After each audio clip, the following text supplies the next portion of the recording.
Breaking చూస్తున్నాం. పెద్దపల్లి జిల్లాలో online betting app కి ఓ యువకుడు బలయ్యాడు. మందాని మండలం విరోచవరం గ్రామానికి చెందిన ఓ యువకుడు ఆన్లైన్ యాప్ లో భారీ మొత్తంలో డబ్బులు పోగొట్టుకున్నాడు. దీంతో 3 రోజుల క్రితం పురుగుల మందు సేవించి ఆత్మహత్యాయత్నానికి సాయితేజ పాల్పడ్డాడు. కరీంనగర్లో ఓ ప్రైవేట్ ఆసుపత్రిలో చికిత్స పొందుతూ కాసేపటి క్రితమే సాయితేజ మరణించారు.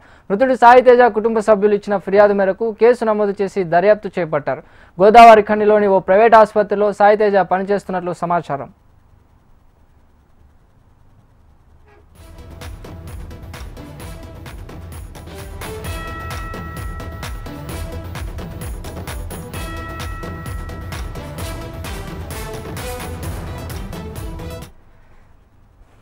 పెద్దపల్లి జిల్లాలో ఆన్లైన్ బెట్టింగ్ యాప్ కి ఓ యువకుడు బలయ్యాడు. మందాని మండలం విలోచవరం గ్రామానికి చెందిన ఓ యువకుడు ఆన్లైన్ యాప్ లో భారీ మొత్తంలో డబ్బులు పోగొట్టుకుంటాడు. దీంతో 3 రోజుల క్రితం పురుగుల మందు సేవించి ఆత్మహత్యాయత్నానికి సాయితేజ పాల్పడ్డాడు.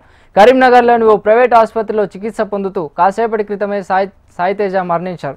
మృతుడు సాయితేజ కుటుంబ సభ్యులు ఇచ్చిన ఫిర్యాదు మేరకు కేసు నమోదు చేసి దర్యాప్తు చేపట్టారు. గోదావరి ఖండిలోని ఓ ప్రైవేట్ ఆసుపత్రిలో సాయితేజ పనిచేస్తున్నట్లు సమాచారం.